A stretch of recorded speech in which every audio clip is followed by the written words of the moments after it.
그래서 오늘 첫 번째 시간 초기 양육을 위한 이끔이의 사명에 대한 이야기를 하려고 합니다. 여러분, 이 풍성한 삶의 첫 걸음은 복음을 받고 초기의 양육이 다져지지 않은 사람들에게 필요한 과정이에요. 그러니까 사실은 어떻게 보면 모든 성도들에게 다 필요하다고 볼 수 있습니다. 일단 예수를 믿는 사람들이죠. 풍성한 삶으로의 초대 과정은요, 예수 안 믿는 사람이 있을 수도 있어요. 그리고 불신자들에게 전도하는 교제라고 풍삼초 인도자반 때 벌써 얘기를 했잖아요. 그죠? 그러나 풍성한 삶의 첫 걸음은 복음을 받은 사람들이죠.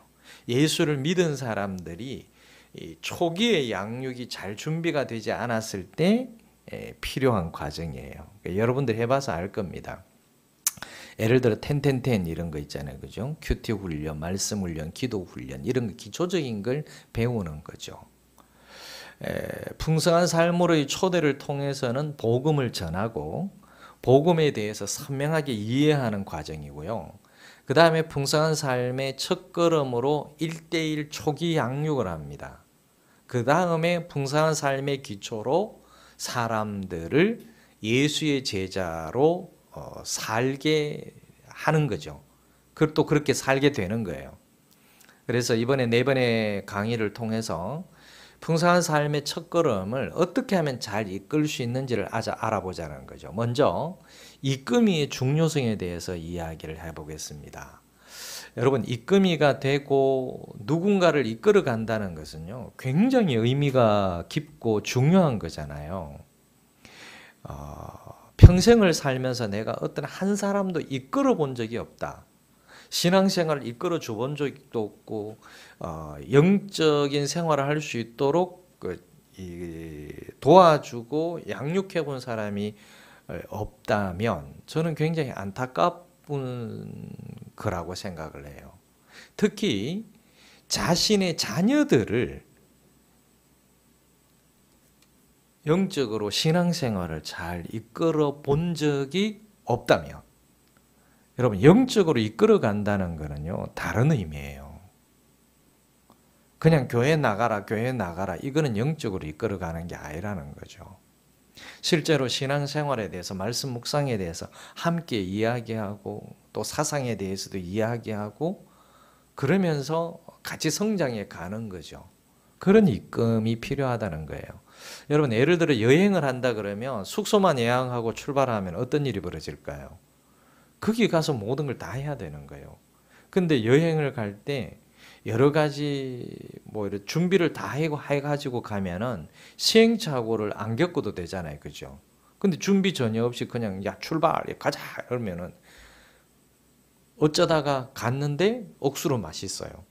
근데 어쩌다가 갔는데 억수로 맛없어요. 그 여러 가지 시행착오, 그리고 잠자리나 여러 가지를 그냥 무계획 속에서 가게 되면은 힘든 여행이 될 수밖에 없는 거죠. 그런데 잘 준비하고 가면은 시행착오를 많이 줄일 수 있잖아요. 그죠?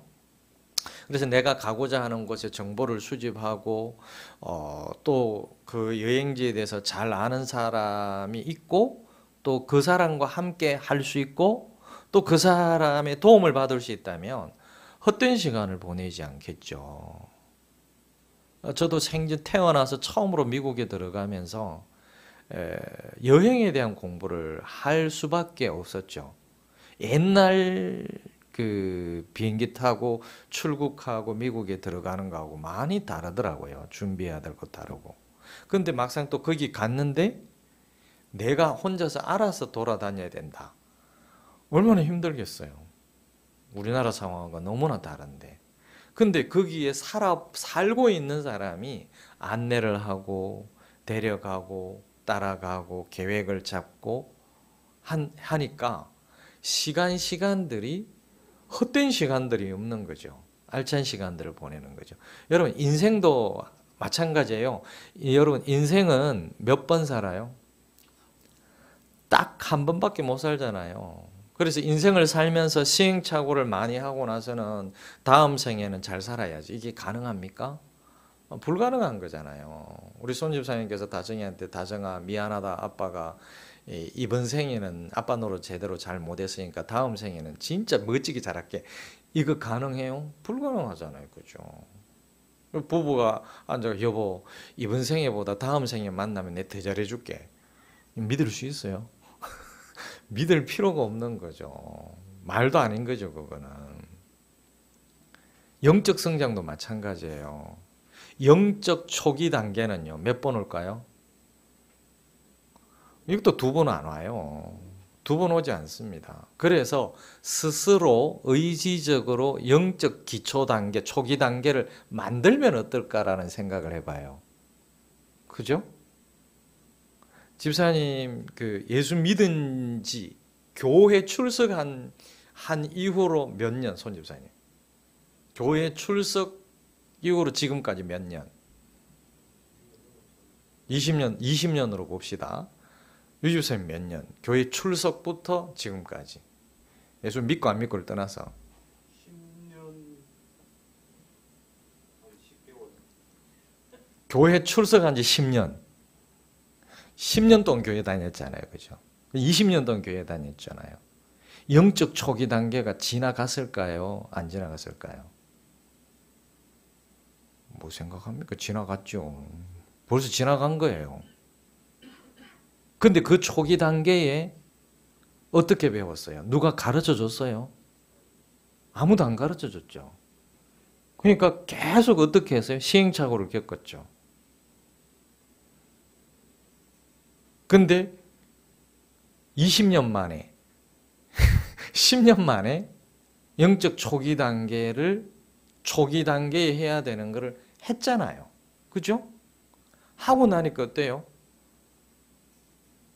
부끄러워요? 그렇죠. 부끄러운 건 아니잖아요. 그죠? 근데 실제로 많은 크리스천들이 이걸 부끄러워해요. 왜냐하면요. 10년, 20년밖에 안 됐잖아요. 만약에 40년, 50년 됐다고 생각해 보이소. 그러면 이게 본인이 여러 사람들이 이렇게 생각할 때 신앙이 좋다고 막 생각을 해요. 그죠? 연수에 따라서. 그러니까 직분도 달라졌거든요. 만약에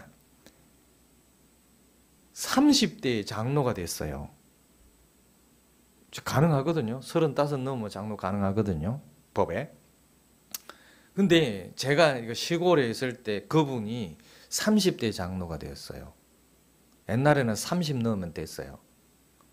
장로가 됐는데 지금 70 넘어서 은퇴를 하셨거든요. 제가 볼 때 그분은 영적 초기 단계에 제대로 못 배운 거죠. 시골에서. 그러다 보니까 계속 교회에서 어려움을 이렇게 잘 컨트롤해 나가는 게 아니라 자신이 어려운 일들을 만들어 버리는 거예요. 근데 30대의 장로가 됐는데 50대, 60대가 돼가지고 자 정말 기초 단계 복음을 확인합시다 이러면 힘든 거예요. 심적으로. 근데 그 사람이 만약에 목사다. 정말 초기 단계 가지고 얘기를 하면은 부끄러운 거예요. 이해는 되시죠? 그죠? 부끄러울 것 같은. 근데 그때 저는 솔직한 사람들을 되게 많이 만났어요. 예를 들어서 목사님 같은 경우에 솔직한 사람을 만났어요. 어떤 목사님은 제가 저번에도 얘기했지만 자기가 예수를 믿는 게 아니더래요. 그리고 어떤 분들은 이야기를 해보면 와, 내가 정말 잘못 알고 있었네. 죄가 뭔지도 몰랐고 예수 믿는 사람이 어떻게 살아야 되는지도 모르고 살았다는 거죠. 그냥 교회 나오면 되고 그냥 기도하라 그러면 내가 원하는 거 막 말하면 그게 기도인 줄 알았대요. 근데 풍성한 삶으로 초대를 하고 공부를 하고 복음을 딱 확인하고 난 뒤에 아, 내가 이제 진짜 예수를 믿는 사람이구나. 이제 정체성이 확실해졌죠. 풍성한 삶의 첫걸음 들어와서 신앙생활을 기도에 대해서 배우고 말씀 묵상에 대해서 점검하고 그러니까 와, 이런 걸 내가 처음 알았습니다. 그럼 그 만약에 부끄러워 가지고 있잖아요. 이제야 알았습니다라고 말하지 않잖아요. 그러면 그 사람 절대 성장 안 합니다. 근데 저는 이 두 부류를 크게 나눠 두 부류를 봤어요. 자기가 어린아이라는 것을 인정 안 하는 거예요. 그러면 그분들은 성장을 안 하더라고요. 변화가 안 돼요. 그대로예요. 근데 어떤 분들은 목사님 내가 완전 어린아이네요. 근데 신앙의 연수로 보나 직분으로 보나 그런 말이 나올 수 있을 거라고 상상을 못할 뿐이에요. 근데 얘기를 하는 거예요. 목사님 내가 아직 어린아이네요. 젖병 물고 있는 신자네요. 그러더라고요. 근데 그런 분들은 뭐냐면 바로 성장합니다. 확 자라는 거예요. 그래서 좀 늦었더라도 영적 초기 단계를 본인이 만들면 얼마나 좋을까라는 생각을 해봐요. 그래서 나는 지금 영적 초기 단계다. 나는 지금 아직도 어린아이로 젖병 물고 30년을 살았네. 예를 들어 10년 되셨으면 목사님 저는 10년 동안 젖병 물고 살았습니다. 이제부터는 젖병 뛸 거예요. 이러면 확 달라지겠죠. 그죠? 맞잖아요. 그죠? 그러면은 인생이 확 달라지는 거죠. 신앙의 삶 자체가 이 관점 자체가 확 바뀌어 버리는 거죠. 얼마나 중요해요. 그래서 초기 단계를 잘 걸을 수 있느냐는요. 영적 초기 단계를 잘 보낸 사람이 이끌어 주잖아요. 그러면 정말 멋진 거죠. 도움을 잘 주겠죠. 그죠? 왜? 자기가 그 과정을 걸어왔기 때문에. 예를 들어서 집사님 같은 분들이 집사님들과 비슷한 사람을 만났잖아요. 그러면 이게 대화가 되는 거예요. 저도 사실은 지금은 목사이지만 이 과정들을 걸어왔다는 거죠. 근데 지금 목사이기 때문에 그냥 목사님이니까 이럴 수 있어요. 근데 여러분들은요, 달라요.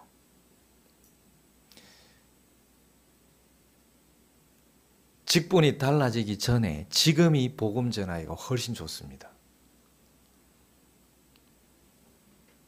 무슨 말인지 이해되죠? 그죠?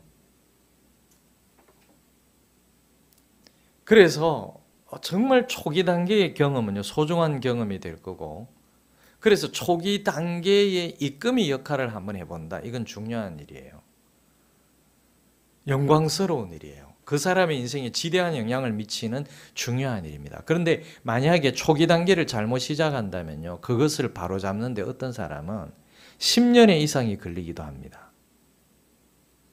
어떤 사람은 바로잡는 것이 아예 불가능하기도 합니다. 어릴 때 뼈가 굽어버리면 이게 나중에 펴는 게 어렵잖아요. 어릴 때 앉는 자세 틀어져 버리잖아요. 그럼 나중에 커서 고치기 쉽나요? 이 거북목이 생겼어요. 이렇게 한참 이렇게 컴퓨터 치다가. 그럼 이게 발견했을 때 고치려고 그러면요, 어렵죠. 그 고치려고 그러면 고통을 겪어야 돼요. 그럼 목 디스크 걸리기 전에 목 자세를 잘 바로 잡고 산다면 괜찮잖아요. 우리가 나이가 들어가지고 아프고 이런 거 있잖아요. 자세 탓도 많잖아요. 여성들 골반 틀어지는 것도 보면 이게 기울어져 있는 거 보면 다리 잘 꼬는 사람들. 근데 그건 나중에 나이 들어가 젊을 때는 몰라요. 사는데 지장 전혀 없어요. 근데 나이가 들고 나면은 그 잘못된 자세가 나중에 현상이 나타나요. 여러분, 그래서 지금 요즘에 20대, 30대 목 디스크 많이 걸리잖아요. 근데 이거는 사실은 옛날로 말하면 나이가 많이 들어야 이게 많이 써가지고 이게 관절에 문제가 생기는데 요즘 잘못 써가지고 생기는 그런 몸의 문제들이 많다라는 거죠. 그래서 건강하게 초기 단계를 잘 배우고요. 안내를 받는 것이 중요하다는 말, 그 의미를 우리가 알아야 된다는 거예요. 여러분, 교회에서 이상한 것을 가르치는 것도 아닌데 잘하지를 않는다면 그 이유는 뭘까요? 한국 교회 안에서 가르치는 것이 건강하지 않다는 거예요. 뭐 사실은 그것도 뭐 따지고 보면 이상한 걸 가르치는 거죠. 건강한 걸 가르치지 않는다. 그러니까 이게 저희의 성장 과정을 생각하면 그래요. 저 어릴 때부터, 정말 어릴 때부터 교회 다녔잖아요, 제가. 근데 그때에, 시간이 너무 아까운 거예요. 그때 만약에 그런 이끄미를 만났더라면, 아무도 저에게 그걸 가르쳐 준 이끄미가 없었어요. 그냥 교회 다니고 찬송 부르고 뭐 그냥 기도하고, 기도도 가르쳐 준 사람이 없었어요. 그래서 당연히 나이가 들어서 고등학생 되니까 대표기도 시키더라고요. 그럼 어떻게 해요? 적어서 하는데 그때 제대로 알지도 못하는 지존하신 하나님, 하나님의 존전에 나왔습니다. 이런 말을 썼어요. 사전 찾아가지고 존전이라는 말이 뭔지 찾아보기도, 국어사전 찾아가지고 보기도 하고 그랬어요. 그런 말을 써야 되는 줄 알았어요. 왜 어른들이 막 써요? 그냥 하나님 앞에 예배드리러 왔습니다. 이러면 되는데. 그리고 그때는 뭐냐면요, 기도를 써서 다 외워야 된다고 배웠어요. 그런 걸 가르쳐 줬어요.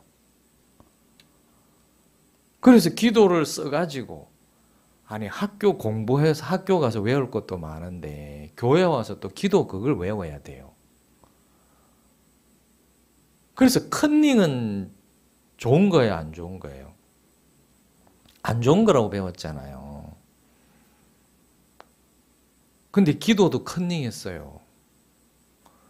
그것도 크게 못 적고요, 조그만하게 적어가지고요, 성경책에 딱 붙여가지고, 그래가 성지 딱 펴놓고 그거 보고 읽고, 읽으면서 안 읽은 것처럼 기도했죠. 다 외운 것처럼. 그래서 그것도 보면은 죄인 줄 알고 눈 감고 막 기도하다가 살짝 떠가보고 또다시 눈 감고 이렇게 기도했어요. 그래 배웠어요. 실제로 그래 가르쳐 줬고, 다른 건 아무것도 안 가르쳐 줬어요. 그냥 본대로 했어요. 그리고 다른 거로 뭐 신앙생활을 어떻게 해야 되고, 뭐 예수님이 어떤 분이고 하나님이 어떤 분이, 이런 거 배워본 적이 없어요. 근데 그때 정말 국민학교 다닐 때, 중학교 다닐 때, 고등학교 다닐 때 잘 배웠더라면 얼마나 좋았을까. 아쉬움이 있는데 돌아갈 수 있어요, 없어요? 돌아갈 수 없어요. 여러분, 성장하지 못하고 정체되어 있는 그리스도인들 대부분을 보면요, 건강한 삶을 못 누리고 풍성한 삶을 누리지 못하는 이유는 뭐냐면 초기 양육이 잘못된 경우가 많아요. 다르게 말하면 처음에 잘못 배워서 그래요. 근데 이게 20년, 30년이 지나고 난 뒤에 그거 잘못 배워서 그렇습니다라고 말해줄 때 두 부류가 나타나요. 집사님, 그거 잘못 배우신 거예요. 집사님, 그거 잘못 배웠기 때문에 지금부터 제대로 배워야 돼요 라고 말하면, 두 분은 어떻게 받아들이셨어요? 그렇네요. 제가 잘못 배웠네요. 이렇게 받아들이셨어요. 근데 그렇게 안 받아들이는 분도 있을 수 있어요. 아니, 내가 그래도 나는 이때까지 이렇게 배웠다고. 근데 그거 잘못됐다니까요. 그렇게 하시면 안 돼요. 이렇게 하셔야 돼요. 그리고 그렇게 안 하셔도 돼요. 이렇게 하면 더 좋아요. 그러니까 잘못됐다는 게 아니라 그렇게 하는 것보다 이게 더 좋아요 라고 가르쳐 드리는데도 불구하고 안 따라해요. 안 배워요. 자기 거를 끝까지 고집하는 거예요. 이게 이제 그런 부류는 변화가 안 돼요. 이제 어쩔 수 없어요, 그거는. 그거는 그렇게 이제 사시다가 부름 받도록 잘 도와드리는 수밖에 없어요. 싸운다고 될까요? 안 되죠. 근데 가장 아픈 거는, 또 힘든 거는 뭐냐면, 오히려 이제 그런 분들이 연세가 많잖아요. 연세가 많으면, 목사가 젊으면 목사에게 오히려 자기 방식을 가르칩니다. 그리고 다른 후배한테 그런 방식을 가르쳐요. 그렇게 하면 안 돼. 이렇게 해야 돼. 자기 방식을 가르쳐요. 근데 우리는 어떤 방식을 가르쳐야 되느냐면 성경의 방식을 가르쳐야 합니다. 정말 하나님의 원리, 우리가 배운 대로 풍삼초에서 뭐 배웠어요? 하나님의 원래 계획, 그런 걸 가르쳐 줘야 되는 거죠. 배워가지고. 그래서 그리스도인의 삶의 본질적인 면에서 깊이 생각할 필요가 있어요.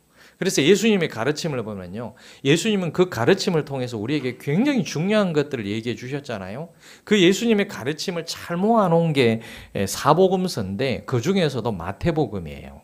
마태복음은 5개의 예수님의 가르침을 모아놨는데 그 첫 번째 가르침이 뭘까요? 산상수훈입니다.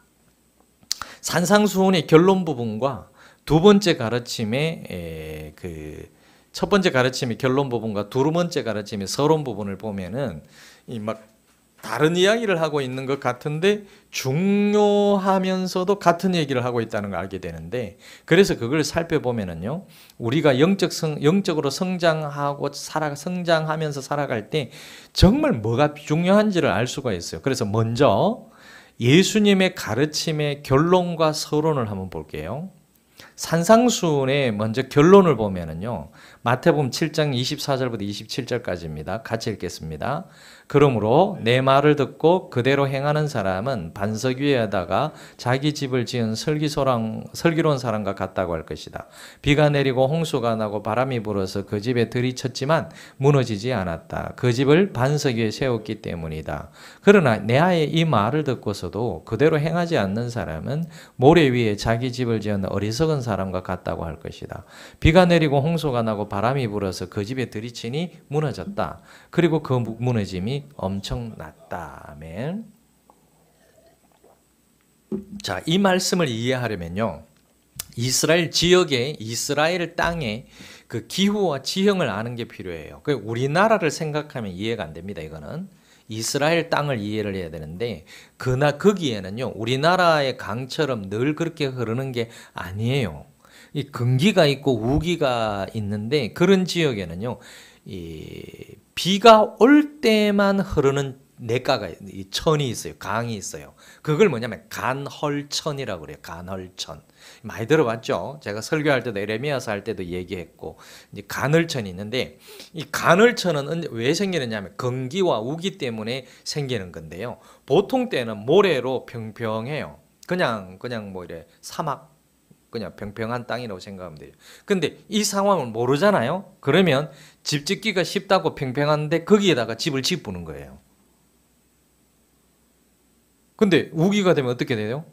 건기에 집을 지었어요. 그 비가 뭐 우기 되면 비 계속 오거든요. 그러면 비가 오고 물이 모여가지고 거기에 뭐가 갑자기 강이 생겨요. 간헐천이 생기는 거예요. 간헐천이라는 것은요, 조금의 흔적은 있지만, 그러니까 조금의 흔적은 있는데 자꾸 내려가면 내려갈수록 어디로 흐를지를 모른대요. 흔적은 있어가 여기서는 요리 흐르겠구나 하는데 이리 내려가면 어디로 흐를지 모르는 거죠. 지 가고 싶은 데로 가는 거죠. 물이. 어느 날 갑자기 엄청난 물이 흘러서 집이 무너지는 상황을 이야기하고 있는 거죠. 당연히 그러면 지혜가 있는 사람들은 어디에다 집을 지을까요? 힘들어도 평평한 데 안 짓고 올라가겠죠. 그래가지고 안반 위에다가 집을 짓겠죠. 지금 하와이나 뭐 저쪽에 보면은 그 해변에 그 별장 짓고 집 지어놓은 데 보면 어떻게 해요? 그냥 막 무너지잖아요. 그럼 왜 저렇게 용감하게 집을 저기다가 지어놨을까? 물론 거기 집을 지을 때는 이만큼의 간격이 있었겠지만 그래도 저 같으면 겁날 것 같아요. 그걸 한참 안쪽으로 들어가서 지을 것 같아요. 근데 용감하죠, 그죠? 바닷가에다 지어가지고 계속. 그리고 좀 이렇게 계속 하면은 좀 하기사 뭐 돈이 없으니까 집을 팔라 그래도 살 사람도 없고 무너질 때까지 살겠지 뭐. 지혜가 있는 사람은 당연히 힘들어도 높은 곳에 올라가서 안반 위에다가 집을 짓는 거죠. 그래, 이런 두 사람을 비교하면서 예수님께서 말씀하신 두 가지 요소가 나와요. 두 가지 요소가 뭐냐면요, 이게 중요한 거예요. 내 말을 듣고 행하는 사람. 듣는 것, 행하는 것. 기독교인의 삶에서 있잖아요. 아주 중요한 두 가지 요소가 이거예요. 듣는 것과 행하는 거예요. 여러분 수요일날 얘기했던 기억나세요? 예레미야서에 있던 말씀. 뭐가 습관이 되어버렸다 그랬어요? 이스라엘 백성한테 이야기할 때. 안 듣는 게 청종 안 하는 게 습관이 됐다 그랬잖아요. 그럼 거꾸로 뒤집어 보세요. 청종하는 게 얼마나 중요합니까? 이게 듣고 행하는 게 중요해요. 예수님은 산상수훈을 통해서 가르치셨기 때문에 사람들이 이미 다 들었다는 걸 전제하고 얘기하는 거예요, 지금. 다 들어왔기 때문에 듣고 이제 행해야 된다. 그래서 본문의 내용을 보면 너희가 잘 들었지? 그러면 들은 내용을 가지고 너희가 살아야 돼. 행해야 돼. 그게 기독교 진리야. 나의 가르침인데 내 가르침을 너희들이 잘 받아들이는 자세란다, 그게. 듣기만 좋아하면 안 돼. 듣고 그것을 살아내야 돼. 행해야 돼. 라고 말씀하는 거예요. 자, 그렇다면 듣고 살아내는 것이 그리스도인의 삶에 있어서 가장 핵심적인 요소라는 걸 알 수 있겠죠. 그죠? 그런데 이 듣는다는 것에 대해서 사람들이 좀 오해하고 있는 것 같아요. 그냥 단순하게 귀로 소리를 듣는 행위를 듣는 것이라고 생각할 수 있어요. 근데요, 마태복음 13장을 보면은요, 단순히 듣는 게 아니에요. 마음 깊이 받아들여서 이해하는 것이 듣는 거라는 걸 알 수 있어요. 그 소리로 귀에 들리잖아요. 그래, 김상목 집사님이 유명한 말씀을 하시더라고요. 어디서 들으셨는지. 사람은 귀로 듣는 게 아니라 가슴으로 들어야 됩니다. 그러더라고. 그래 내가 세상에 뭐 집사님 어떻게 그렇게 귀한 말씀을 가슴으로 들어야 돼요. 귀로 정말 중요한 거는 귀로 안 들린대요. 가슴으로 들린대요. 신기하잖아요. 단순히 정보를 듣는 게 아니라 그것을 마음으로 받아들여 가지고 마음 깊이 이해하는 것을 듣는 것이다라고 예수님이 설명하셨다는 것을 알 수가 있죠. 실제로 지식을 아는 것이 성장하는 거라고 생각하는 경우가 있는데요. 1 더하기 1은 2다라는 거 아는 게 이걸 성장이라고 생각하는 사람들이 있는데, 창세기 다음에 출애굽기가 있고 출애굽기 다음에 뭐가 있지? 레위기가 있다는 이런 거를, 그러고 아브라함이 있고 뭐 아브라함의 아들은 누구, 이런 거를 아는 거를 성장하는 것이라고 생각하는 경우가 있어요. 그래서 기독교에서는요, 가르치는데 강조를 많이 해요. 그 조금만 성장했다고 생각하면 다른 사람들을 가르치려고 달려들어요. 이게 뭐예요? 알고 있는 지식을 가지고 가르치려고. 이게 있잖아요. 그 지적질하는 게 습관인 사람이 있죠. 막 하면 가르치려고. 이게 제가 그거를 느끼기 시작했어요, 옛날에. 이거 잘못하면 지적질이 되는구나. 그래서 목사가 얘기하면 다 설교로 들리는 거예요. 설교로 들어버리더라고요. 집에서도 자녀들한테 얘기를 하면요, 그냥 아빠가 말씀하는 게 아니라 아빠 또 설교하신다. 그 실제로 어떤 우리 자녀들이 아니라, 그래서 제 자녀들한테 얘기할 때도 되게 좀 신경을 써요, 제가. 그 친척들 가운데서요, 이런 얘기를 저한테 하더라고요. 저보고, 손아래 사람이 저보고 하는 얘기가, 뭐 얘기하면 설교할 것 같고, 그래 내한테 쉽게 말을 못 걸겠대요. 그게 누구 잘못이에요? 제 잘못이에요. 난 설교한 적 없어요. 본인이 생각을 하는 거죠. 그렇게 뭐 말하면 다 설교로 들어버리는 거죠. 그러니까 맞는 말을 해주잖아요. 뭐 이런 경우에 이렇게 하면 어떨까? 그것도 설교로 들어보는 거예요. 지적질하는 것도 들어보는 거예요. 그래가 웬만하면 저는 입 닫고 있습니다. 근데 그런 거를 듣기를 절개하는 사람이 있어요. 그러면 그분들한테는 얘기를 막 해주죠. 내 지식을 이야기하는 게 아니라, 성경에서 이 말씀하시는 거는 이런 거예요. 그리스도인의 삶이라는 거는 이런 겁니다. 우리가 이렇게 살아가는 게 맞지 않나요? 그래서 제가 말하는 것도 있잖아요. 그렇거든요. 이런 말을 제일 잘 안 해요, 제가. 안 하려고 굉장히 노력했어요. 예수님이 이렇게 말씀하셨거든요. 이래버리면 내가 단정 지어버리는 가르치는 거예요. 예수님께서 이렇게 말씀하셨잖아요. 하셨지 않아요? 이렇게 하죠. 목사님, 그건 이거거든요. 이래버리면 저도 그 소리를 딱 들으면 느낌이 지적당하고 가르침 당한다는 느낌이 딱 들더라고요. 그래, 아, 정말 이 단어는 쓰지 말아야 되겠구나. 이 말은 그렇거든요. 오히려 이제 다정이한테 내가 이런 말 할 때, 아빠 참 좋은 분이지, 그지? 이거와 다정아, 아빠 참 좋은 분이거든. 느낌이 완전히 달라요. 그래서 이제 그 말을 이제 다르게 하려고 애를 쓰는 거죠. 그래서 막 가르치려고 달려드는 게 아니라, 이 가르치는 것은요, 단순히 지식을 전달하는 게 아니에요. 우리가 잘못 생각하고 있는 것 중에 하나 그래요. 가르치는 것은 지식 전달이라고 생각해요. 아닙니다, 그거. 사람의 마음에 그 진리가 각인될 수 있도록, 내면화될 수 있도록, 체질화될 수 있도록 도와주는 거예요. 이게 진짜 가르치는 거예요. 도와주는 거예요. 여러분, 자녀들 키울 때 요렇게 저렇게 하니까 바로 그렇게 체질화 됩니까? 습관화 됩니까? 안 돼요. 꾸준하게 그 방법을 이야기하고 또 막 한 번에 다 하려고 그러다가는요, 이제 사이 틀어집니다. 천천히 얘기하고. 새긴다는, 각인된다는 건요, 세월이 걸려요. 시간이 걸려요. 근데 꼭 지식 전달하려고 하는 사람은 바로 막 뚜껑 열어 확 집어넣어 버리려고 그러는 거죠. 그러니까 싫다 그러지. 안 하려고 그러죠. 그래서 그렇게 듣게 되면 어떤 현상이 생기느냐면, 당연히 내면화될 수 있도록 도와주고 진리가 각인될 수 있도록 도와주면은요, 그렇게 듣게 되면은요, 삶으로 나오게 돼요. 즉, 무슨 말, 행하게 된다는 거예요. 사실은 듣기만 하고 행하지 않았다는 말은 지식이나 정보로 받아들인 것이지 자기 마음의 진리로 받아들인 건 아니라고 얘기할 수 있는 거예요. 적어도 여러분들은 있잖아요. 제가 이야기한 것을, 가르쳐 드린 것을 지식이나 정보로 받아들인 사람들이 아닙니다. 진리로 받아들인 거죠. 그래서 이 본문에서 알 수 있는 게 뭐냐면, 듣는다는 것은 단순히 듣는 게 아니라 마음으로 깊이 받아들인다는 것을 뜻하는 거예요. 자, 두 번째, 행하는 것에 이야기 대해서 이야기하면 여기에도 오해가 있어요. 자, 예수님의 가르침이 윤리적 가르침이라고 생각하는 사람들이 많은데요.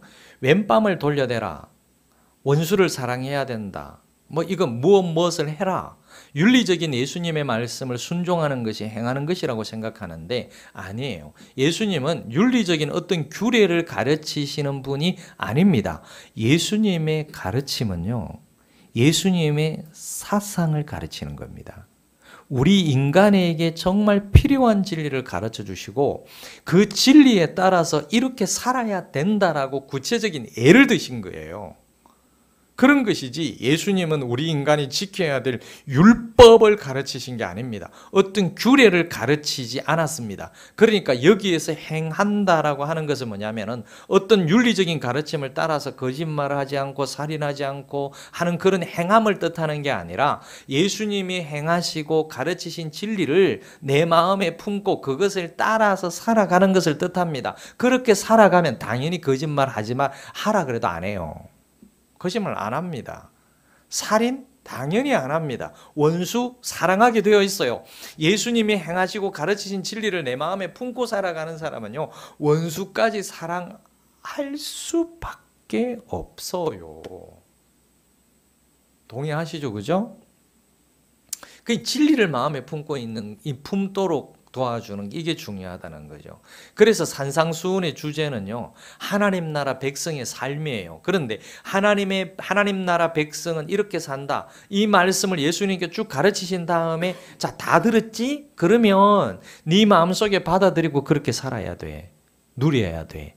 듣기만 하고 살지 않으면 비만 오면 쓸려가는 어리석은 자와 똑같은 거야. 듣기만 하고 살지 않는 거는 그냥 편하다고 거기에 그냥 집 짓고 사는 거나 마찬가지야. 근데 평강 괜찮다 게 아무 일 없잖아요.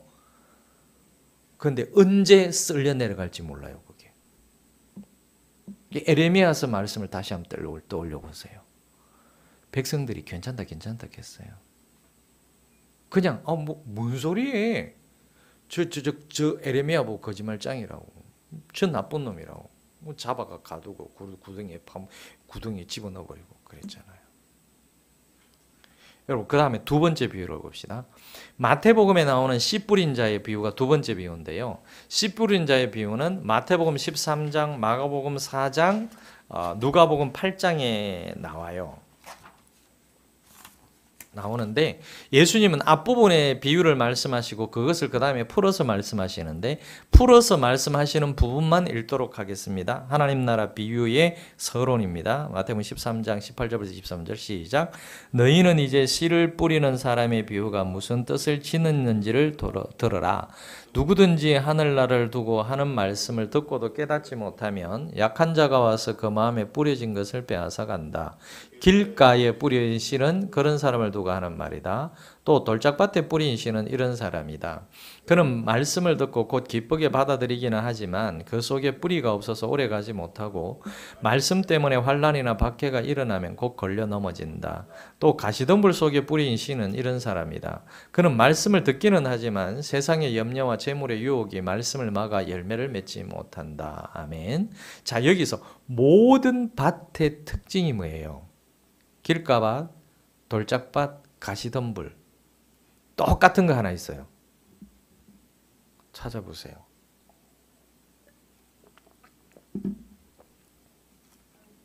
자, 이게 정보예요. 지식이나 정보는 잊어버릴 수도 있어요. 가르쳐 드렸는데도 기억 못할 수 있어요. 괜찮아요, 그거는. 또 들으면 되니까. 이거 얘기 다 한 거예요. 근데 들어도 모르겠죠. 길가밭, 돌짝밭, 가시덤불밭. 씨앗이 뿌려졌어요, 안 뿌려졌어요? 뿌려졌죠. 그게 똑같아요, 그거. 그게 똑같아요. 다 다른데 그게 똑같아요. 뿌려진 게 똑같아요. 씨가 뿌려진 게 똑같아요. 그게 뭐예요? 말씀을 듣기는 다 들었어요. 그렇죠? 또 들을 때 길가에 떨어진 것만 새가 와서 물어갔어요.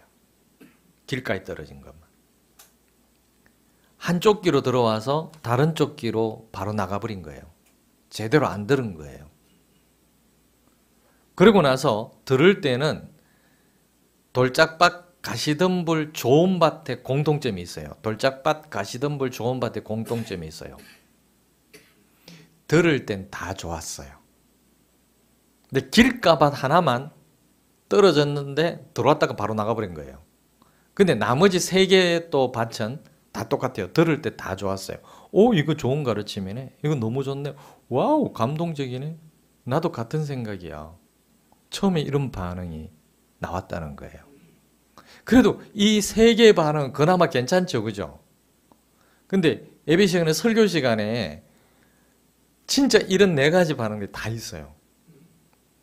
한쪽 귀로 듣고 한쪽 귀로 나가버리는 거예요. 그리고 안 듣는 사람도 있어요. 아예 안 듣는 사람이 있어요. 뿌려지는데 안 들어요. 딴 생각하는 거죠. 그리고 분석하는 사람이 있어요. 저 말 왜 하지? 이런 사람이 있어요. 꼭 저 말 해야 되나? 거기 위해서 하나님의 말씀을 들으려고 막 씨를 받아 먹으려고 애쓰지 않는 사람들이 있어요. 그래서 뭐 하다가 한쪽에 어떤 하나에 탁 걸려버리잖아요. 그럼 여기서부터 그 다음 설교는 하나도 뭔 말인지 몰라요. 그리고 난 뒤에 그거 가지고 막 얘기를 하는 거예요. 어떤 사람은 단어 하나에 꽂히는 사람이 있어요. 단어 하나가 딱 걸린 거예요. 그럼 그 다음부터 설교 하나도 안 들려요. 근데 이게 30분 설교의 시작에 딱 걸려버리잖아요. 그 다음에 29분 설교 하나도 안 들려요. 그리고 어떤 분은 이 설교가 막 들리는데 뭐냐면은 예배 시간에 오면 다른 사람 신경 쓰는 사람도 있어요. 저 사람 왜 저렇게 자꾸 자고 있지? 졸고 있지? 부치는 왜 자꾸 부치노? 그럼 목사님 오늘은 또 왜 저렇게 이마에 왜 저거 붙이갖고 저래 나왔노? 뭔 일이지? 전 뺐나? 뭘 또 돈 들여가 전까지 뺐노? 이 전 뺀 거 아닙니다, 이거. 끌다가 끌고 갖고 이거 상처 생긴 거예요. 이쪽에도 끌다가 이제 상처 생긴 거. 두 군데 끌었어요. 그래가지고 요 붙였어요. 그래가지고 이쪽에 면도를 요까지 살짝 따듬었어요. 따듬다가 또 끌고 갖고 또 피나가 또 붙였어요. 그래서 저번에 그랬잖아요. 수염을 이제 한번 길러보려고. 저 어차피 수염 안 길러도요, 한 주씩 기르잖아요. 그냥 오늘도 어떤 분인지, 뭐 줌으로 만났는데 그분이 그러더라고요. 아니, 뭔 수염을 또 새로 기르나? 아닌데요. 안 깎은 건데. 그냥 그래요. 지난주에 어떤 그 예수 안 믿는 분을 만날 기회가 있었어요. 그분하고 대화를 하는데, 이제 그분을 언제 만났냐면 금요일 날 만났어요. 목요일인가? 목요일 날 만났어요. 만났는데 제가 난방을 편하게 입고 이렇게 했어요. 그래요. 목사님, 그분이 이렇게 얘기하더라고요. 뭐 대화를 하다가 보니까 자기 개인적인 얘기를 막 털어놓는 거예요. 그리고 자기가 그러더라고요. 오늘 내가 왜 이러지? 내 개인적인 얘기까지 다 안 해요. 왜요? 얘기하셔도 괜찮아요. 편하게 얘기하시면 돼요. 오늘 근데 목사님 보니까 너무 편해요. 이러는 거예요. 왜요? 늘 저 이랬잖아요. 아니에요.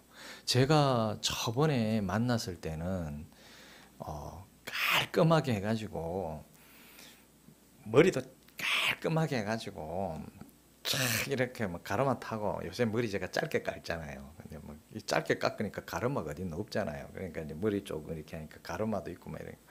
근데 되게 그때는 어려웠어요. 힘들었어요. 내가 뭐 힘들게 했나요? 아니요, 그냥 말도 못 붙이겠고요. 그 실수를 하면 어떡하나 막뭐 그런 생각도 들고 막 되게 힘들었어요. 오늘은요, 무슨 너무 편해요. 그래, 늘 이렇게 계세요?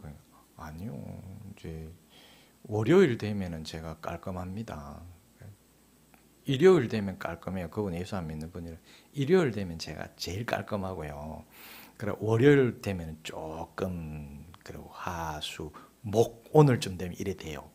그래, 목사님 너무 멋있는데요? 이러는 거예요. 편안하고 옆집 아저씨 같이 편안한 모습인데요? 이래요.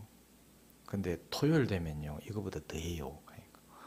그러면 더 멋있는 모습을 보려면 토요일에 뵈야 되겠네요. 그러더라고. 네, 토요일날 보면 됩니다. 근데 우리 성도님들 중에서는 안 좋아하시는 분도 있어요. 이러니까 왜요? 너무 좋은데? 아니, 이런 모습을 사진 찍어가지고 우리 목사님이 이렇게 편하다고 이렇게 막 그렇게 소개하기도 참 좋을 것 같은데 가다. 이거 사람마다 다 달라요.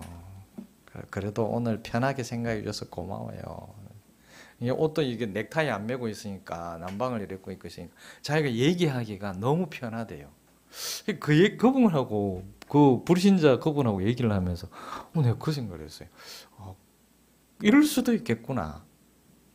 목사가 너무 넥타이 매고 정장을 하고 딱 이렇게 반듯하게 이래 있으면 이 가까이 다가오기 어려울 수도 있겠구나. 그런 생각했어요. 또 3.5 빠졌다. 주일날 보면은 이게 이제 머리를 이렇게 길게 있으면 왜 이렇게 길게 있지, 짧게 확 깎으면 왜 또 뭐 짧게 깎았노. 하여튼 뭐 이런 게 있어요. 뭐 그런 게 있어요. 그래서 그렇게 보는 분도 있고, 옆에 자꾸 이렇게 쳐다보는 분도 있고. 이게 집중해야 될 게 집중 못하는 거죠. 이게 첫 번째 길가밭과 같은 사람이죠. 아예 말씀이 안 뿌려지는 게 아니에요. 말씀이 막 뿌려지는, 씨가 막 뿌려지는데 상관없는 거죠. 그래서 새가 물고 갔다 이렇게 표현하는데, 근데 나머지 세 개는 들을 때는 다 좋아요. 그런데 그 다음에 보면요, 처음에는 그런 좋은 반응들이 나왔는데 그 다음에 돌짝밭과 가시덤불 차이가 뭐냐면요, 돌짝밭은요, 박해가 오니까, 어려움이 오니까, 힘드니까 그 가르침을 어떻게 하냐, 포기해버려요. 좋은데 아휴, 또 저거 뭐 살아내라 하는구나, 힘들어, 포기. 근데 가시덤불은 뭐냐면은 한번 살아보겠다고 막 다짐을 했어요. 근데 세상의 유혹이 또 너무 센 거예요. 그러니까 너무 세니까 안 돼, 그냥 버려. 이게 편해. 이게 이제 돌짝밭과 가시덤불이죠. 이러면 교회 오면 늘 하는 기도 있잖아요. 나는 좀 그런 기도 좀 안 했으면 좋겠어요. 안 할 수 있으면 좋겠어요. 주일마다 와서 그 기도 하시는 분, 여러분도 혹시 그 기도 하시나요? 주일마다. 주님, 오늘도 세상에서 죄 짓다가 왔습니다. 좀 이렇게 바꾸면 어때요? 좀 이렇게. 그럼 뭐 결국 뭐냐면 돌짝밭 가시덤불 같은 기도를 하는 거죠.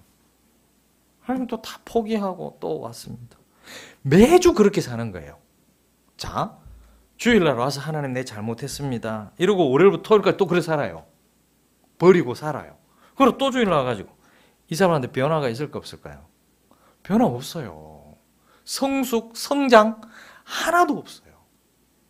늘 뭐예요? 제자리에서. 그 자리에서 뭘 해요? 후회만 하는 거예요.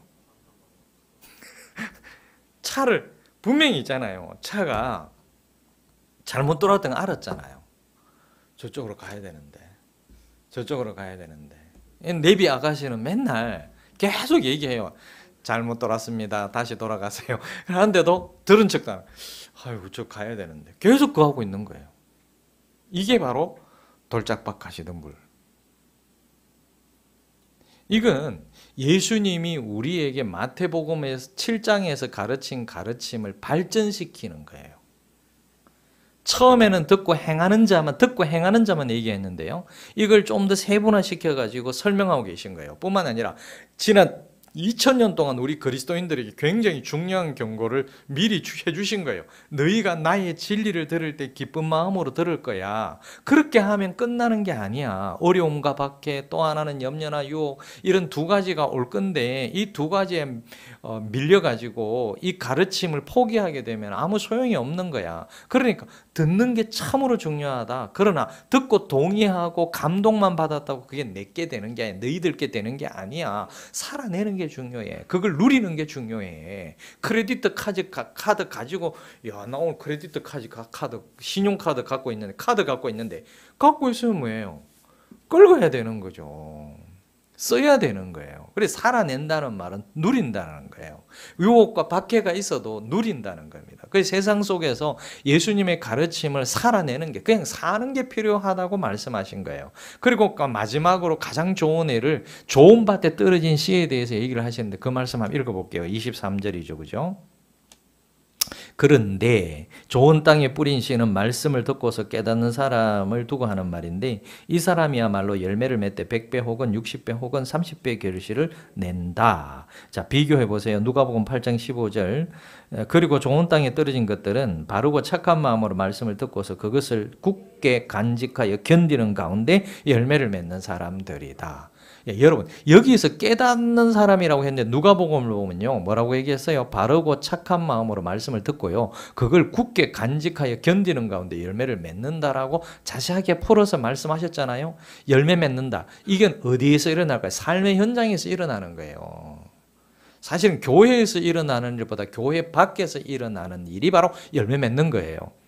예수님께서 마태복음 7장이나 13장에 얘기하신 것이나 그분의 설교의 결론 부분에서 얘기한 거나 마태복음 13장의 하나님 나라 비유의 모음집에서 그 서론에서 얘기한 거나 모두 같은 얘기를 하고 있는 거예요. 그래 따라서 기독교에는 두 가지 요소가 있습니다. 두 가지 요소. 듣는 것과 그 들은 것을 살아내는 거예요. 이 두 가지 요소가 우리가 신경 써야 할 부분이고 마음을 쏟아야 할 부분이죠. 여러분 기독교는 있잖아요. 어떤 체험을 추구하는 종교가 아니에요. 기독교는 진리를 추구하는 종교예요. 그래서 저도 어릴 때 많이 들어본 게 기독교는 체험의 종교라 그래가지고 계속 방언 체험해야 된다. 뭐 체험해야 된다. 아니에요. 기독교는 진리를 추구해야 합니다. 그래서 사람들이 체험을 계속해서 추구했잖아요. 그러니까 안 되죠. 그러니까 삶이 안 바뀌는 거예요. 진리를 추구하는 거예요. 그래서 예수님은 끊임없이 하나님 나라에 대해서 가르치셨던 거예요. 이 나라에 대해서는 이 나라에서는 이렇게 살아야 된다. 진리를 제대로 듣는 행위, 제대로 이해하는 것, 이게 기독교의 출발점이에요. 그런데 예수님은 이 본문에서 듣는 것에 대한 강조가 조금 덜해요. 이미 예수님께 이 사람들은 2000년 전에 이 사람들은 예수님께 이미 직접 다 들었다라는 거예요. 여러분, 예를 들어서 미국 사람이 한국에 왔어요. 먼저 해야 될 게 뭐예요? 이 나라에서 어떻게 살아야 될 거는가, 이 문화를 배우고 이 대한민국의 사상들을 빨리 익히는 게 중요하겠죠. 근데 그거 말고 딴 걸 먼저 하면 안 되는 거죠. 대한민국 국민이도 이민을 왔다면 그 나라의 문화를 먼저 배우는 게 빠르다라는 거죠. 여행을 가도요, 그 나라의 문화를 알고 그 사람들을 보니까 이해가 다 되는 거예요. 모르고 보면 이해가 안 되는 거예요. 그래서 어디를 가더라도 이 나라에는 어떻게 한다. 그럼 그 나라 하는 대로 따라하면 되는 거죠. 그러면 살기가 좋아지는 거죠. 근데 그 나라에 살면서도 자기가 옛날에 살던 나라 방식으로 한다? 안 돼요. 여러분, 다른 나라에 여행 가가지고 대한민국에서 하던 방식으로 하다가는 큰일 납니다. 그러면 안 돼요. 낭패를 당합니다. 여행 간 그 나라의 법대로 해줘야 돼요. 그래야 낭패를 안 당하죠. 근데 요즘 현대 그리스도인들은 그래서 정말 듣는 게 중요해요. 그런데 듣는 것을 적당히 하려고 하죠. 적당히 듣고 적당히 아는 것에 만족하면은요, 적당하게 사는 삶이 되어버려요. 듣는 것에 진짜 주의를 잘 기울여야 돼요. 왜냐하면 기독교는요, 우리가 진리를 보호하는 게 아니에요. 우리가 하나님을 보호해요? 우리가 하나님을 지키나요? 하나님이 우리를 지키나요? 진리가 우리를 지키나요? 진리가 우리를 지키고 진리가 우리를 이끌어가는 거예요. 우리가 진리를 지키는 게 아니에요. 우리가 진리에 이끌려가는 것입니다. 그래서 진리가 선명하면 선명할수록 그 진리가 우리를 이끌어가는 거예요. 진리를 모르면요, 누릴 것도 없고요, 즐길 것도 없고 살아낼 것도 없습니다. 여러분, 기독교인들이 기독교에 대해서 모른다. 기독교인들이 성경에 대해서 모른다. 살아낼 것도 없고 누릴 것도 없고요, 즐길 것도 없고 없어요. 뭔데요? 자, 집사님 성경을 모른다. 안 배운다. 하나님을 몰라요. 그냥 교회는 다녀요. 누릴 게 뭐예요? 뭘 누려요? 그러니까 맨날 목사가 앞에서 누려야 됩니다. 뭘 누리지? 즐기십시오. 그리스도인으로 즐기는 삶을 뭘 즐기지? 살아내야 됩니다. 뭘 살아내지? 변화가 하나도 없는 거죠. 그래서 우리가 진리를 깊이 알아가는 게 중요하다는 거죠. 진리는 예수입니다. 예수가 말씀입니다. 어떤 분들은 왜 목사님 말씀만 강조합니까? 말씀만 강조합니까? 우리 목사님은 기도를 강조하네. No.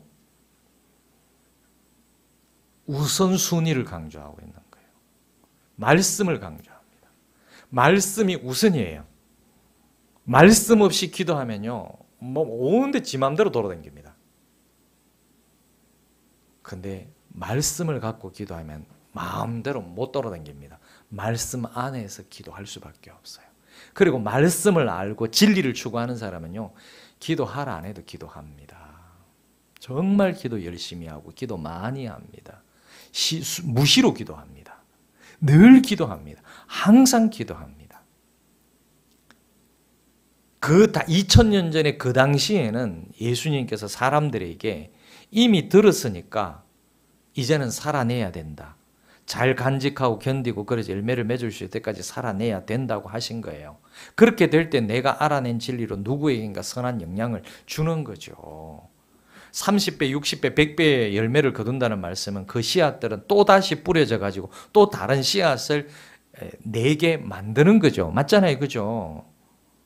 그 씨앗이 30배, 60배, 100배 이거라다 뭘로 해석을 하느냐는 내가 막 30배를 맺고 60배를 맺고 100배를 맺고 문제주로 그렇게 해요. 못해요. 제가 집사님에게 씨를 뿌렸잖아요. 거기서 또 열매가 나잖아요. 그 열매가 뭐예요? 또 다른 사람에게 또 씨를 뿌리는 거예요. 그 사람은 또 열매를. 이게 자꾸 막 나가는 게 30배, 60배, 100배의 열매예요. 내가 막 이게 30만 원이 3천만 원이 되고 600만 원, 6억이 되고 막 나중에 100억이 되고 이런 거 아니에요. 그래가지고 개업하는 데 가고 하나님 이 가게에 30배, 60배, 100배의 뭐 복을 주. 아니 성경 그런 복 어디 있어요? 여기서 예수님이 말씀하신 게 그 복 아니에요. 그렇게 기도 많이 하죠. 저는 그렇게 기도 안 하려고 애씁니다. 그런 줄 알았죠. 그걸 가르쳤잖아요. 또 목사님들이 그렇게 가르쳤잖아요. 저는 제가 그렇게 기도 안 하려고 했어요. 그러면 진짜 그 가게가요 30배, 60배, 100배의 복을 받아버리면 예수님이 말씀하신 대로 100배를 받으면 거기서 뭐 해야 되냐면 계속 하나님 나라 복음을 전하고 그거를 통해서 들어오는 사람마다 이제 복음을 씨를 뿌려야 돼. 말씀의 씨를. 근데 가게는요 거기에서 정말 가게의 우선은 뭐예요? 또 그거를 너무 신앙적으로 얘기해가지고 가게의 우선은 이 선교의 전진기지가 돼야 된다. 가게는요 가게를 해야죠. 가게를 왜 해요? 자 이제 여러분들 배웠기 때문에 이제 자신 있게 대답할 수 있잖아요. 직장에 왜 다녀요?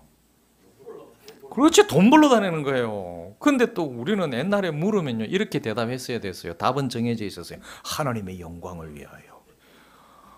그럼 하나님의 영광을 위해 회사가 뭐하니? 그럼 할 말이 없어요. 왜? 그건 안 가르쳐 주니까. 그리고 직장에 돈 벌러 갔는데 그 돈 버는 일이 어떤 일이에요? 정말 귀한 일이에요. 맞죠? 거룩한 일이에요. 거룩한 노동이에요. 하나님이 주신 직장이고 하나님이 주신 일이라는 거예요. 그리고 그 일을 대강대강 해야 돼요. 열심히 해야 돼요. 최선을 다해서 잘해야 돼요. 그러면 사람들, 옆에 사람들, 와, 저 사람은 자기에게 맡겨진 일을 대강대강 안 하네. 오너가 딱 보고, 야, 저 사람 진짜 잘하네. 마음에 싹 드네. 딴 데 갈라 그러면, 야, 내 2배 줄게. 여기 있거라. 난 네가 너무 좋아. 이래 돼야 되는 거죠.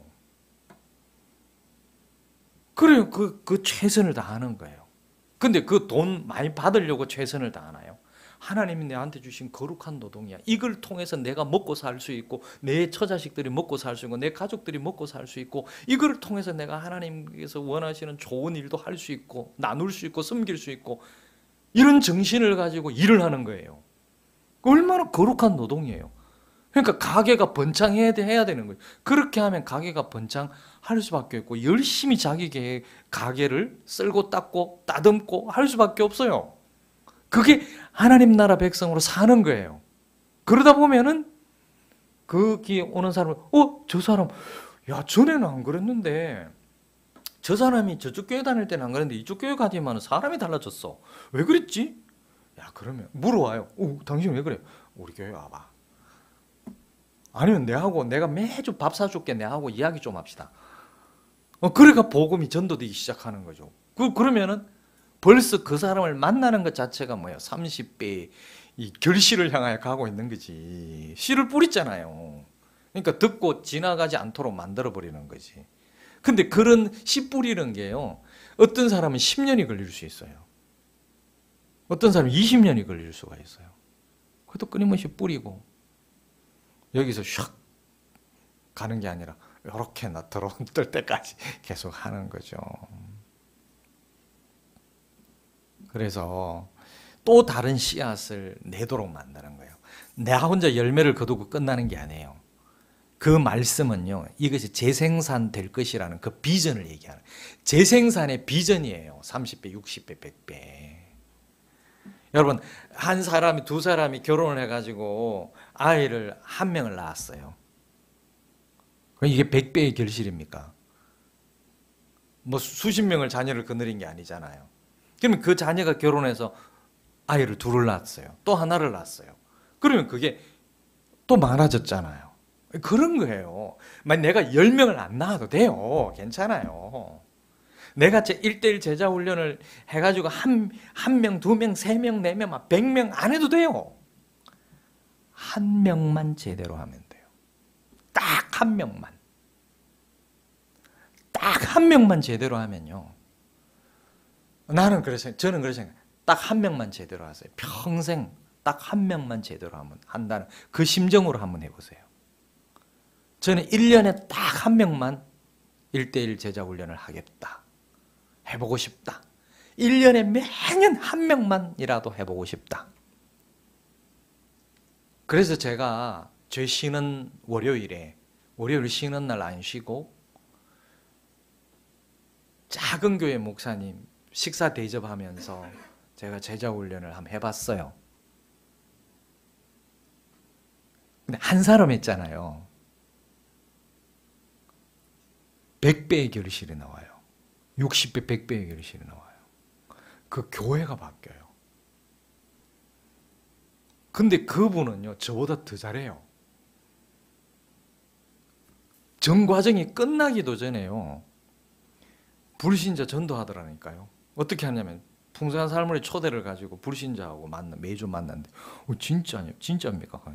매주 만나기로 했대요. 야, 그 다음에 보니까 식사하고 이야기했다. 자기가 책도 사줬대. 그래 하더라고요. 그래 교회가 완전히 바뀌어버린 거예요. 저는요 한 사람 했어요. 한 사람. 딱 한 사람.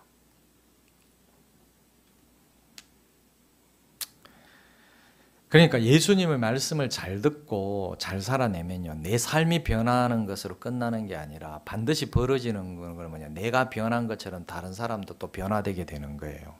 그 과정에서 그 과정 속으로 하나님께서 우리를 부르시는 거예요. 그러니까 여러분, 이끔이가 된다는 거는요, 내가 그 사람들보다 뛰어나서가 아니에요. 내가 그 사람들보다 먼저 알았기 때문에, 먼저 부름을 받았기 때문에 그래요. 먼저 말씀 들었고 먼저 그 말씀을 가지고 살아내는 연습을 해봤기 때문에 그래요. 그래, 조금의 진보가 있기 때문에 그래요. 조금의 열매가 있기 때문에 그 진보와 열매는요, 나누는 거예요. 그래서 그 사람도 나처럼 진리를 듣고 진리를 살아낼 수 있도록, 열매를 맺을 수 있도록 도와주는 과정을 갖는 거예요. 그래서 이 본문에서 예수님의 가르침과 결론과 서론에 나타나는 아주 중요한 요소를 우리가 발견했던 거예요. 자, 그렇다면 풍성한 삶의 첫걸음을 인도할 때 우리가 해야 할 첫 번째 요소는요, 우리 자신이 하나님의 진리를 이해하는 거예요. 그러니까 이해한 만큼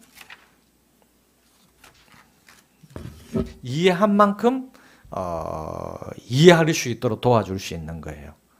그래서 풍성한 삶의 첫걸음을 인도할 때 우리가 해야 할 첫 번째 요소는 뭐라 그랬어요? 하나님의 진리를 이해하는 거죠. 두 번째 요소는 뭐냐면은 이해한 진리를 내가 살아내는 거예요. 그래서 그들을 살아낼 수 있도록 도와주는 겁니다. 이제 결론. 도와주는 거예요. 결론. 나는 손집사님하고 우리 다정이 이렇게 보면 이게 벌써 어느 쪽이 열매인지 모르겠습니다만 하여간 열매를 맺었어. 아빠가 딸의 열매인지 딸이 아빠의 열매인지 하여튼 열매를 맺었어. 그 나무가 자라고 있어요. 얼마나 귀해요. 여러분, 초기 영적 성장을 위한 이끔이의 거룩한 사명, 이건 정말 중요합니다. 영적 성장은 필연적인 거예요. 예수를 믿는데 변하지 않는다? 변화되지 않는다? 그건 잘못 믿은 거라고 저는 생각합니다. 예수님께서 가르쳐 주신 진리를 받아들였는데 인생이 바뀌지 않는다는 거는요, 불가능하다고 생각해요. 근데 예수를 믿는데도 불구하고 인생이 안 바뀐다? 이건 정말 희한한 겁니다. 예수를 믿으면 인생은 바뀌어야 합니다. 바뀝니다. 안 바뀐다는 것 자체가 불가능해요. 그러니까 예수를 진짜 믿는 게 중요합니다. 예수님이 가르쳐 주신 진리가 너무나 탁월하기 때문에요, 너무나 놀랍기 때문에 우리의 인생의 변화는요, 필연적이라고 저는 믿습니다. 예수님이 진리 때문에요. 또 하나는요, 우리의 인생이 바뀌지 않으면 우리는 너무나 불행한 사람들이에요. 예수 믿는데 예수님으로 인하여 내가 변화되지 않는다. 우리는 불행한 사람들입니다. 하나님의 진리 위에서 반드시 바뀌어 가야 합니다. 그러려면 영적으로 성장해야 되는데 영적 성장을 누군가 도와줄 수 있다면요. 이거는 세상에서 할 수 있는 일들 중에서 가장 아름다운 일이라고 생각해요. 정말 아름다운 일이라고 생각해요. 여러분 정말로 이게 진리를 깨닫기 시작한 사람들의 반응이 이렇더라고요. 처음에 시작할 때는 이거 좀 막 일주일에 한 번씩 만나는 거 힘들어요. 막 이러더라고요. 실제로. 그러니까 막 멀리서 와야 되니까 다른 요일을 하면 안 돼요. 다른 요일을 하면 안 돼요. 제가 노는 날 해야 됩니다. 목회자들 같은 경우는 그렇거든요. 우리 성도들은 제가 시간을 맞추는데 근데 목회자들 같은 경우에 정말 필요하다 그러면 제가 다른 날 안 맞춰드려요. 무조건 월요일 날. 하기 싫으면 잡으러 갑니다. 힘들면 하지 마라. 내가 시간이 남아 돌아서 이러는 거 아니라고. 내 시간 쓰면서 내 노는 시간 쓰고 내가 모아가지고 이 돈을 쓰면서 식사 대접하면서 내가 이걸 왜 하는 줄 아냐고. 진리 때문에 하는 거라고. 근데 내가 이렇게 하는데 당신이 시간을 안 내주겠다고. 월요일날 당신 놀아야 된다고. 쉬어야 된다고. 그러면 하지 말라고. 이제 그래가지고 이제 꾸역꾸역 와요. 꾸역꾸역 만나. 근데 몇 번 또 해보더니만은 그 다음부터는 제가 피곤해지기 시작하는 거예요.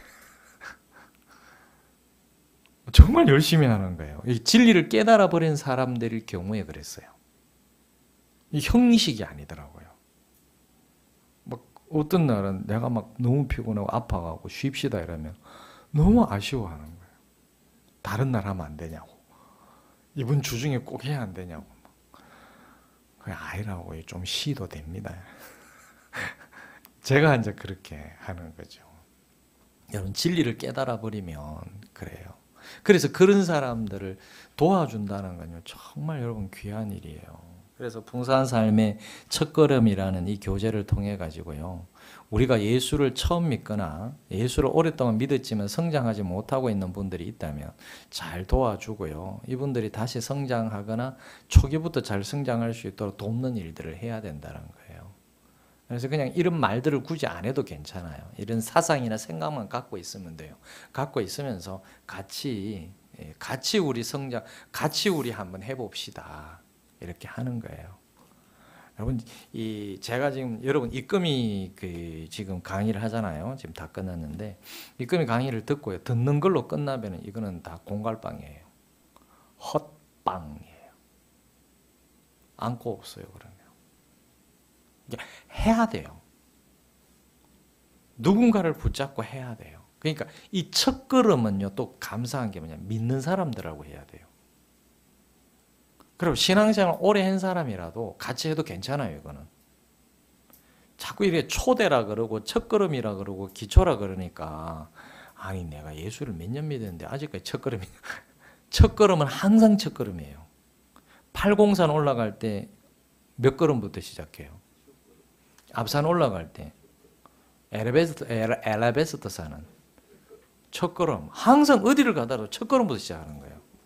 우리가 저는 그러면은 몇 년 도대체 제가 돌을 몇 년을 닦았는데요.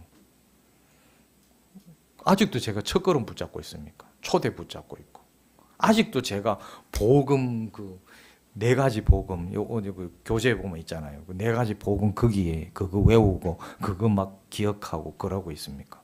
아직도 아침마다 일어나면 내가 하나님이 그리스도 안에서 나를 받아들여 주셨습니다. 이하고 앉았고 나는 그리스도 안에서 특별한 존재입니다. 이러고 있고 나는 그리스도 안에서 하나님의 가족이 되었습니다. 이러고 앉았어요. 제가 목사가 그럼 몰라서 그러겠어요? 기초가 제일 중요해요. 아직도 손흥민은요 슈팅 연습하고 패스 연습합니다. 호나우두도요 슈팅 연습하고 패스 연습해요. 아직도요. 또 유명한 선수 네이마르도요 그거 하고 있고요. 이강인도 아직도 패스 연습하고 슈팅 연습하고 항상 기초해요. 여러분 그 TV에 나올 때 스포츠 뉴스 할 때 그 다정아 맞지 그자 니 맞지 한 봐라 기초가 제일 중요한 거 그지? 1 더하기 1 뭐야? 이걸 기초를 안 배워놨으면 지금 물으면 몰라요. 99. 다정아 99. 81. 이거 옛날에 안 해놔서 몰라가지고 뭐 정말 중요한 거잖아요. 기초. 기초보다 더 중요한 거는 없어요. 첫 걸음보다 더 중요한 걸음은 없습니다. 첫 걸음을 떼야 두 번째 걸음을 걸을 수가 있어요. 근데 이때까지 있잖아요. 첫 걸음을 안 걸었다는 거죠. 첫 걸음을 걷도록 도와준 사람이 없죠. 그러니까 제대로 걷도록 안 도와줬기 때문에 제대로 못 걸었던 거예요. 이상하게 걷도록 도와주는 갈지자 걸음을 걷도록 가르쳐 준 거죠. 뭐 그렇게 가르쳐 준 사람한테 미안할 것도 아니에요. 사실은 그 사람이 잘못 가르쳐 줬기 때문에. 근데 첫 걸음을 제대로 걷도록 가르쳐 주면 괜찮다는 거죠. 그러니까 이거를 갖다 그러니까 오늘 하루에 다 하려 그래 보이소. 다음 주 할 것까지. 그러니까 한 10시 넘어야 끝나는 거죠. 그래서 다음 주는 역할에 대해서 얘기하도록 하겠습니다. 여러분 그 기도 제목 보세요. 기도 제목 적어놨는데 그 밑에 있죠. 영적으로 성장할 수 있을 뿐만 아니라 다른 사람들을 섬길 수 있는 길을 열어주셔서 감사합니다. 좀 더 깊어지고 좀 더 거룩한 삶으로 변화되어 가기를 소망합니다. 여러분 꼭 그렇게 되기를 바랍니다. 우리의 방금 이 기도를 하나님이 꼭 들으셨을 겁니다.